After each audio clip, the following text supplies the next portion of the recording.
नमस्कार, मी Pragya. News अनकटच्या prime time बुलेटिनमध्ये आपलं स्वागत. सविस्तर वृत्त पाहण्याआधी नजर टाकूयात महत्त्वाच्या हेडलाईन्सवर. आंबेडकर जयंतीनिमित्त जालना शहरात शांतता समितीची बैठक संपन्न. राज्याचे क्रीडा मंत्री बालगोपालांत रमले. आमदार सुरेश धस यांच्या सांगण्यावरूनच 1300 शिक्षक बीडमध्ये आले, बाळासाहेब सानप यांचा आरोप. आणि डॉक्टर आंबेडकर अभ्यासिका केंद्राच्या इमारतीचं तात्काळ उद्घाटन करा, वंचित बहुजन आघाडीची मागणी. आता पाहूयात बातम्या विस्ताराने. भारतरत्न डॉक्टर बाबासाहेब आंबेडकर जयंतीनिमित्त जालना शहरात आज शांतता समितीची बैठक संपन्न झाली. नागरिकांनी आंबेडकर जयंती शांततेत साजरी करावी असं आवाहन पोलीस अधीक्षकांनी यावेळी नागरिकांना केले. 14 एप्रिल रोजी भारतरत्न डॉक्टर बाबासाहेब आंबेडकर यांची जयंती सर्वत्र मोठ्या उत्साहात साजरी होणार आहे. जालना शहरात देखील दरवर्षीप्रमाणे यंदाही आंबेडकर जयंतीनिमित्त भव्य मिरवणूक काढण्यात येणार आहे. या मिरवणुकीत जनतेनं शांततेत सहभागी होऊन कायदा व सुव्यवस्था अबाधित ठेवून आंबेडकरांची जयंती साजरी करावी असं आवाहन शांतता समितीच्या बैठकीत पोलिसांनी केलंय. इंदापूर तालुक्यातील अंथुर्णे येथील यात्रेत राज्याचे कॅबिनेट मंत्री दत्तात्रय भरणेंचा साधेपणा पाहायला मिळालाय. ग्रामदैवत श्री हनुमंतरायाचं दर्शन घेतल्यानंतर भरणे यांनी यात्रेतील खेळण्यांच्या दुकानांना भेट देत लहान मुलांना खेळणी वाटप केली, तर उपस्थित महिलांना देखील दैनंदिन उपयोगी वस्तूंचं वाटप केलं. आष्टीचे आमदार सुरेश धस यांच्या सांगण्यावरूनच 1300 शिक्षक बीड जिल्ह्यात आणले गेले असा गंभीर आरोप जय भगवान महासंघाचे अध्यक्ष बाळासाहेब सानप यांनी केलाय. बीड येथील शासकीय विश्रामगृहात आयोजित पत्रकार परिषदेत ते बोलत होते. सध्या बीड जिल्ह्यात शिक्षक भरतीसाठी जागाच उपलब्ध नाहीत, मग हे शिक्षक येथे कसे आले असा सवाल उपस्थित करत सानप यांनी मोठ्या गैरव्यवहाराचे संकेत दिलेत. या संपूर्ण प्रक्रियेत आर्थिक देवाणघेवाण झाल्याचा आरोपही त्यांनी केलाय. पत्रकार परिषदेत त्यांनी हे सर्व आरोप करत आमदार सुरेश धस यांच्यावर थेट टीका केली आहे की ज्यावेळी 1365 शिक्षक आले, ज्यावेळी या ठिकाणी हा बीड जिल्ह्यामध्ये प्रकार घडल्यानंतर बिंदू नामावलीचा विषय निघाला, ज्यांनी बिंदू नामावलीचा विषय काढला, चर्चेत आणला ते सुरेश धस. त्या धस साहेबाला माझी विनंती आहे की धस साहेब, ज्यावेळी तुमचे जिल्हा परिषदेचे अध्यक्ष होते अबू शेठ, त्यावेळी हे 1300 शिक्षक बीड जिल्ह्यात आले. आता जे आमदार बीडचे आमदार क्षीरसागर हे जिल्हा परिषदचे सभापती होते, त्या शिक्षण सभापतीचे, यांना विचारात घेऊन आणि सुरेश धसच्या सांगण्यावरून हे 1300 शिक्षक बीडमध्ये आलेले आहेत. बीडमध्ये जर जागाच नव्हती तर ते शिक्षक आले कसे? याच्यामध्ये खूप मोठा गैरव्यवहार झालेला आहे. याच्यामध्ये खूप मोठ्या प्रकारचा व्यवहार झाल्यामुळं हे 1300 शिक्षक या ठिकाणी बीडमध्ये आले. डॉक्टर बाबासाहेब आंबेडकरांच्या जयंतीच्या पार्श्वभूमीवर विद्यार्थ्यांच्या हितासाठी एक महत्त्वपूर्ण मागणी समोर आली आहे. बीड नगर परिषद हद्दीत सुसज्ज अभ्यासिका केंद्राची इमारत बांधून बराच काळ लोटला आहे. कोट्यावधी रुपये खर्च करूनही इमारत उभारण्यात आली असली तरी अजूनही तिचं उद्घाटन झालेलं नाही. त्यामुळे विद्यार्थ्यांना याचा लाभ मिळालेला नाही. या पार्श्वभूमीवर वंचित बहुजन आघाडीनं या अभ्यासिका केंद्राचे तात्काळ उद्घाटन करण्याची मागणी केली आहे. भारतरत्न डॉक्टर बाबासाहेब आंबेडकर यांच्या जयंतीदिनीच या इमारतीचं उद्घाटन करून विद्यार्थ्यांना दिलासा द्यावा अशी आग्रही मागणी करण्यात आली आहे. बातमीपत्रात वेळ झाली आहे छोट्याशा विश्रांतीची. लगेचच परत येऊयात, तोपर्यंत पाहत राहा न्यूज अनकट. ऐतिहासिक वारसा लाभलेला मराठ मुलूक महाराष्ट्र.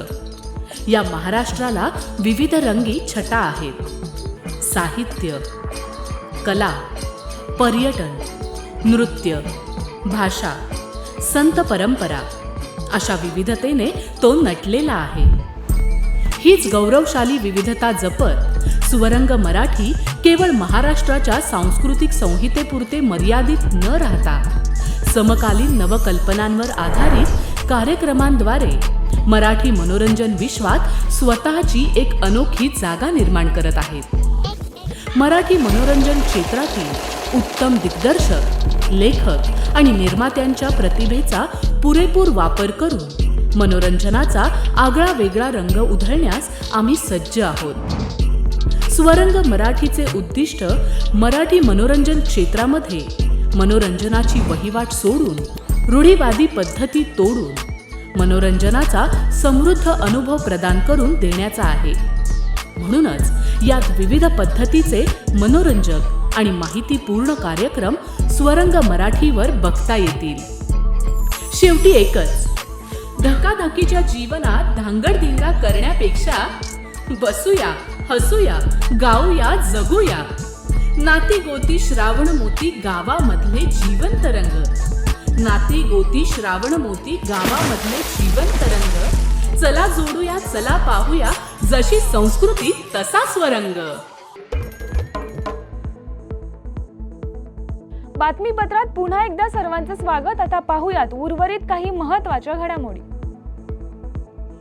नाशिक भाजप पर्यटन आघाडी करून ऐतिहासिक चांभार लेणी पायथ्याशी आज माती स्नान उपक्रम तसेच रक्तदान शिबिर संपन्न झाले. राज्यभरातील जवळपास 500 पेक्षा जास्त नागरिकांनी आज माती स्नानाचा आनंद घेतलाय. माती स्नान केल्यानं शरीरातील अनेक व्याधी बऱ्या होतात असा आरोग्य तज्ज्ञांचा दावा आहे. त्या अनुषंगानं या माती स्नानाचं आयोजन करण्यात आलं होतं. 25 वर्षांपेक्षा अधिक कालावधीपासून नंदकुमार देसाई त्यांच्या सहकार्यांसह हा उपक्रम राबवत आहे. या स्नानाने उष्माघाताचा त्रास देखील कमी होतो. भारतरत्न डॉक्टर बाबासाहेब आंबेडकर यांच्या जयंतीनिमित्त महाराष्ट्रासह संपूर्ण देशात विविध कार्यक्रम साजरे होत आहे. सातारा जिल्ह्यातही विविध कार्यक्रमांचं आयोजन केलं जात आहे. बाबासाहेब आंबेडकर यांचे 1ली ते 4थी प्राथमिक शिक्षण झालेल्या छत्रपती प्रतापसिंह हायस्कूल राजवाडा येथे त्यांच्या जयंतीनिमित्त जीवन प्रवासातील दुर्मिळ छायाचित्रांचे प्रदर्शन लावण्यात आलंय. यामध्ये डॉक्टर बाबासाहेब आंबेडकर यांची दुर्मिळ छायाचित्रही ठेवण्यात आली आहेत. ही छायाचित्र पाहण्यासाठी नागरिकांनी मोठ्या संख्येनं या प्रदर्शनाला भेट दिली आहे. चंद्रपूर आणि गडचिरोली जिल्ह्यात उद्भवलेल्या पिण्याच्या पाण्याचं जलसंकट लक्षात घेता काल रात्रीपासून गोसेखुर्द प्रकल्पातून 40 क्युमेक पाण्याचा विसर्ग सुरू करण्यात आलाय. वैनगंगा नदीपात्रात आता कोरडे पडलेले असून दोन्ही जिल्ह्यातील नळ पाणी पुरवठा योजनांचे स्रोत बंद होण्याच्या मार्गावर आहेत. त्यामुळे चंद्रपूर आणि गडचिरोली जिल्हा प्रशासनानं गोसेखुर्द धरण प्रशासनाला पिण्याचं पाणी उपलब्ध व्हावं यासाठी प्रकल्पातून पाणी सोडण्याची विनंती केली आहे. दोन्ही जिल्ह्यांच्या विनंतीनुसार गोसेखुर्द धरण प्रशासनानं काल रात्रीपासून 40 क्युमेक पाण्याचा विसर्ग वैनगंगा नदीत सुरू केलाय. पुढील 6 ते 7 दिवस गोसेखुर्द धरणातून 25 दशलक्ष घनमीटर पाणी सोडण्यात येणार आहे. बातमीपत्रात वेळ झाली आहे छोट्याशा विश्रांतीची. लगेचच परत येऊयात. तोपर्यंत पाहत राहा न्यूज अनकट. ऐतिहासिक वारसा लाभलेला मराठा मुलूक महाराष्ट्र. या महाराष्ट्राला विविध रंगी छटा आहेत. साहित्य, कला, पर्यटन, नृत्य, भाषा, संत परंपरा अशा विविधतेने तो नटलेला आहे. हीच गौरवशाली विविधता जपत स्वरंग मराठी केवळ महाराष्ट्राच्या सांस्कृतिक संहितेपुरते मर्यादित न राहता समकालीन नवकल्पनांवर आधारित कार्यक्रमांद्वारे मराठी मनोरंजन विश्वात स्वतःची एक अनोखी जागा निर्माण करत आहेत.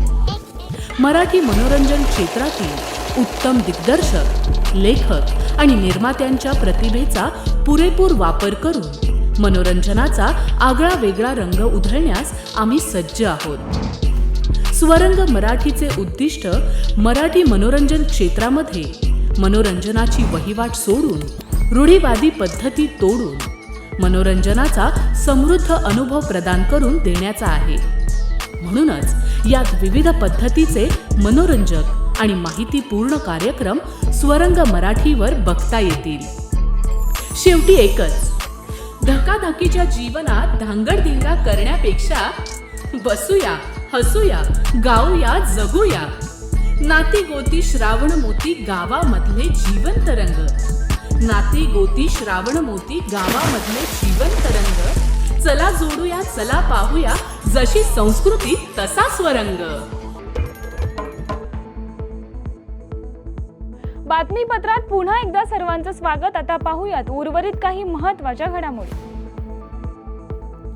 श्री क्षेत्र भगवानगडावर माऊलींचे मंदिर बांधण्याचे ठरवले असल्यानं संपूर्ण महाराष्ट्रातून मंदिरासाठी देणग्यांचा ओघ सुरू झालाय। न्यायाचार्य डॉक्टर नामदेव महाराज शास्त्री बाबा हे मौजे सावरगाव चखला येथे आले असता ग्रामस्थांनी गडावरील माऊलींच्या मंदिरासाठी देणगी द्यायचं ठरवलं। त्यानुसार ग्रामस्थांनी आपापल्या देणगीचे आकडे जाहीर केलेत। जाहीर केलेल्या आकडेवारीनुसार एकूण 51 लाख रुपयांची देणगी भगवानगडाचे महंत नामदेव महाराज शास्त्री यांच्याकडे सुपूर्द केली आहे।